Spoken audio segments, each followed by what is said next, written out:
guess I'll start with the nose. So,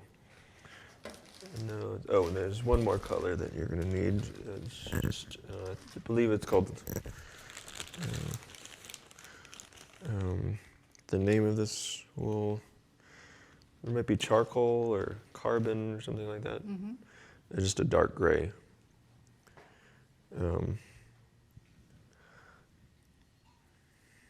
So now, right now, I'm gonna just color the tip of the nose. And you want to just use a tiny amount because you're not trying to. You've got the shape that you want already. So right now, all we're trying to do is color. We're just coloring the nose. So you're just going to take a little bit and just very gently fill it in.